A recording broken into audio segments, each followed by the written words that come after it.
Hi class, my name is Mason Harmon and I serve as the Assistant Director of Annual and Student Giving at Creighton University. For this video project, I chose a conflict that I have with one of my employees, Anna. Anna has been a committed employee for the past 4 years. She's done some tremendous work and she will be graduating this May. Our program would not be the same without her contributions over the past 4 years. However, we do have a conflict when it comes to organizational culture. LeBaron in 2003 asserted that we must remember two important things about culture. First, culture is always changing in every organization and in every society. Second, cultures relate to the symbolic dimensions of life. A symbolic dimension is the place where members of a culture make meaning and pronounce their identity. This can often stem from shared values, goals, and experiences. We all belong to multiple cultures, so we can often take that mindset and mistakenly enact it in another culture that may be completely different from the one that we're accustomed to. For example, my work culture and social culture are intentionally different. I have differences in behavior with how I interact with people who I work with and oversee as employees versus those who I communicate with that might be friends or family members or even acquaintances outside of the work environment. So Anna, she's built a strong cohort and clout over the past 4 years. She's built great relationships in our call center, and with that comes a certain level of respect that she does demand.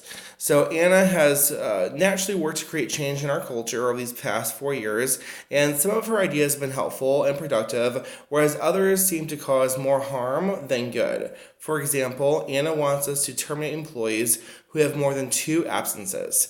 Anna believes that we should dock bonus money pay for students who come to shift late, even if they tell us beforehand that they're going to be late. She wants us to become more aggressive with consequences for employees who need more flexibility. Although Anna does have the right idea when it comes to structure and expectations, through my own personal experiences, I've learned that taking this strict and harsh sort of management style can be counterproductive, and a lack of flexibility typically means a loss of talent in an organization. So I want to look a few steps ahead and forward about what the consequences will be if we do become more strict and follow a more complex structure. I also know that college students are extremely busy. While many try to balance work and school and extracurricular activities, in addition to their social life or their downtime, pastime, hobbies, or even making time for their family, they're extremely busy all day. So I know for me, in my personal experience, if I didn't have the flexibility that I have at my current position, I probably would not be at the organization at Creighton for as long as I have been. So when I know a student has talent and they communicate their needs to me, I am much more likely to accommodate and meet their needs and do whatever I can to help keep them on staff. Talent is critical for fundraising. It takes a very specific type of personality and skill set to do this job. So when we find people who are able to meet those requirements, I want to figure out a way to keep them as long as possible. With that being said, LeBaron explains that organizational culture conflict usually arises from different disciplinary cultures. So coworkers may have differing perspectives on procedures or consequences. Anna and I have competing views of how consequences should be handled. It is important for me to create a reputation for our phone program that students speak highly of. It is extremely easy for an organization to fail due to its reputation. College students are notorious for sharing information online where thousands can see what is happening. They are heard among the masses.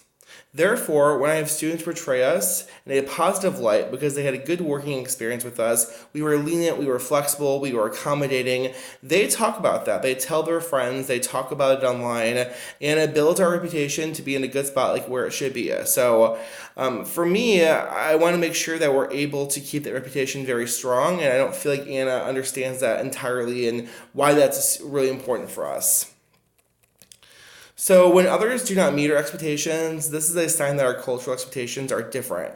Anna wants to create a one-size-fits-all culture, whereas I look at situations the way that they are. So I often have employees who they have above average talent, but they also have a chaotic schedule. They tend to work 2 or more jobs, or they take 6 more classes per semester, and so they're very busy. Gillespie in 2017 discussed the importance of trust in a relationship. Many conflicts occur because of a lack of trust. Anna and I trust each other, so it's important that we utilize our mutual trust to mediate the situation. After many years of working together, we have both witnessed how dedicated we both are to our program and the success of our program. So we have that trust there that we know we're trying to do what's best for our organization. So moving forward, I know that I need to trust that I know what's best for our team members. I need her to understand and trust that I'm doing what's best for us, and that I have a strong handle on managing employees who take advantage of our kindness. So there is certainly a fine balance there, and I want to address the people who are taking advantage of the flexibility versus those who actually just need it to be there. So I need Anna to trust that, but I also need to trust that she has good ideas and that she has value in adding more structure to our program. And I think there's a way for us to compromise there. Moreover, I also need our employees to trust that we want to prioritize their needs, but at the end of the day, we all have goals to meet. I believe that everyone can compromise and we can all contribute to what our culture will look like this spring. Together, Anna and I can overcome this conflict by brainstorming ways to provide accountability, yet more flexibility at our upcoming retreat this February 1st. So it's an opportunity for her and I to discuss what the future will look like, and it's a way for us to both find ideas that fit everybody. So I look forward to brainstorming with Anna and the rest of our team and discussing ways that we can be flexible but also hold people accountable.